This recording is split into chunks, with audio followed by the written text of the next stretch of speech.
وسلم کے 23 سالہ دور نبوت میں مختلف غزوات میں مختلف معرکوں میں صحابہ کرام جو شہید ہوئے تھے، ان تمام تر مغازی میں صرف اور صرف 259 صحابہ شہید ہوئے، 260 نہیں تھے۔ اور جنگ یمامہ میں صرف ایک مسیلمۃ الکذاب کے خلاف لڑتے ہوئے حضرات صحابہ کرام، جس میں بڑے بڑے بدری صحابہ تھے، شہید ہونے والے صحابہ کی تعداد ایک روایت کے مطابق 700 اور دوسری روایت کے مطابق 1200 ہے۔ گویا کہ نبوت کے 23 سالہ دورانیے میں حضرات صحابہ کرام نے اتنی قربانیاں نہیں دی جتنی قربانی ایک مسیلمۃ الکذاب کے خلاف عقیدہ ختم نبوت کے تحفظ کے لیے حضرات صحابہ کرام نے دی۔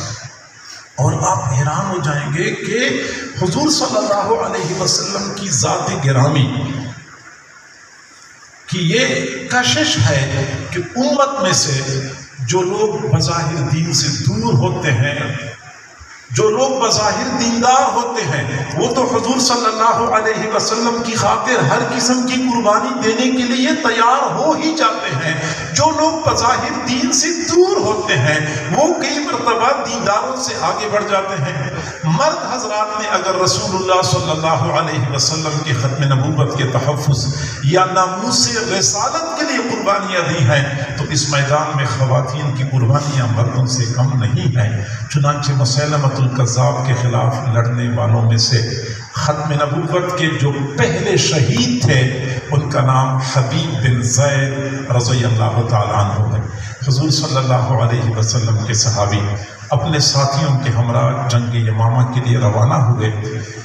وہاں پہ مسیلمۃ الکذاب کے ساتھیوں نے ان کو گرفتار کر لیا، مسیلمۃ الکذاب کے پاس پہنچایا۔ مسیلمۃ الکذاب نے حبیب بن زید رضی اللہ عنہ کو دھمکانا شروع کر دیا، مجھے اللہ کا نبی مانتے ہو؟ فرمایا ہرگز نہیں، ہرگز نہیں۔ مسیلمۃ الکذاب نے فوراً اپنے کارندوں سے کہا کہ اس کا ایک بازو کاٹ دو۔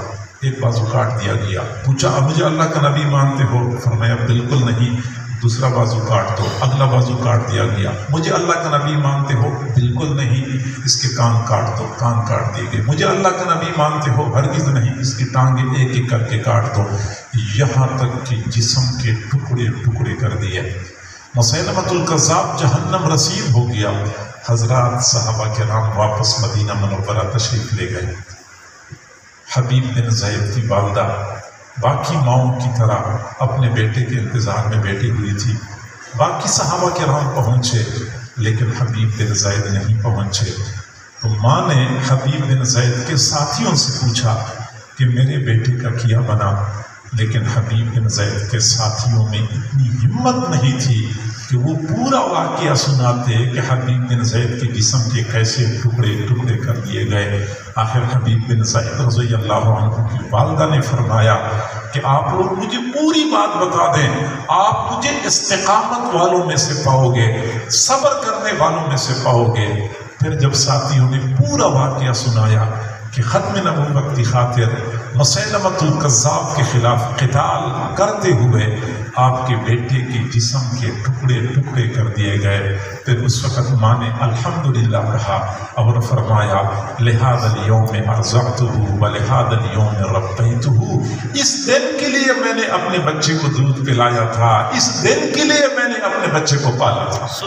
ماں نے افسوس نہیں کیا، ماں نے ندامت کا مظاہرہ نہیں کیا، ماں نے غم کا اظہار نہیں کیا۔ فرمایا جس مقصد کے لیے میں نے اپنے بیٹے کو پالا تھا، الحمدللہ میرا بیٹا اس مقصد میں کامیاب ہو گیا۔ اور یہ سلسلہ ہر زمانے میں چلتا رہا۔ جب بھی کسی مدعی نبوت نے نبوت